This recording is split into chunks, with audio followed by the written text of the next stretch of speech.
क्या कारण था जिसकी वजह से भगवान कृष्ण ने भीष्म पितामह को मारने के लिए उठाया अपना सुदर्शन चक्र? आइए जानते हैं।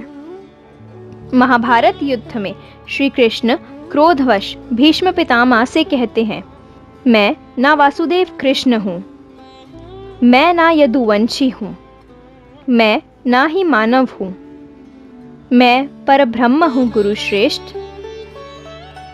मैं ही सत्य, ज्ञान और धर्म हूँ। मेरी ही अनुमति से आप युद्ध कर रहे हैं, मेरी ही अनुमति से आप जीवित हैं और मेरी ही अनुमति से आपको मृत्यु प्राप्त होगी।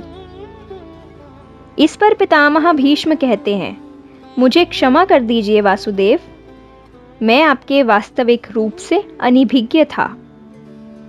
आप अवश्य मेरा वध कर सकते हैं, किंतु आप मेरा वध करने हेतु अपने प्राण को त्यागने के लिए सज्ज हुए हैं। अवश्य ही मेरा कोई महान दोष होगा। क्या दोष है मेरा वासुदेव, कृपया बताइए। इसके उत्तर में श्री कृष्ण कहते हैं, अज्ञान आपका दोष है महामहिम। आपने धर्म के वास्तविक रूप को जानने का कभी प्रयास ही नहीं किया। करुणा के छत्र तले जब तक समग्र संसार समा नहीं जाता, तब तक समझ में धर्म अधूरा ही रहता है। किंतु आपने केवल अपने परिवार का विचार किया, संसार के कल्याण का तो आपने विचार किया ही नहीं। इसलिए आपका त्याग भी स्वार्थ का ही रूप है। पितामह कहते हैं, मैंने अपने पिता के सुख हेतु राज्य का त्याग किया, आजीवन ब्रह्मचर्य की प्रतिज्ञा ली। इसमें मेरा कोई स्वार्थ नहीं था वासुदेव।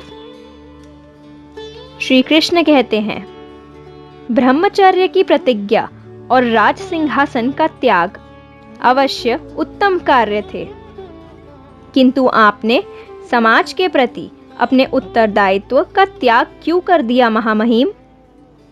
इस पर पितामह कहते हैं, कुरुवंश में आपसी संघर्ष ना हो, हस्तिनापुर के राज सिंहासन के लिए युद्ध ना हो और कुरु राष्ट्र की प्रजा को हानि या दुख ना हो, इसलिए मैंने ये प्रतिज्ञा ली वासुदेव। तो यह था श्री कृष्ण और भीष्म पितामह के बीच का संवाद। इस बारे में आपके क्या विचार हैं, कमेंट सेक्शन में ज़रूर बताइएगा। साथ ही अगर आप हमारे चैनल पर पहली बार आए हैं तो चैनल को सब्सक्राइब करके बेल आइकन प्रेस करना ना भूलें, ताकि आने वाली वीडियोस का नोटिफिकेशन सबसे पहले आपको मिल सके। धन्यवाद।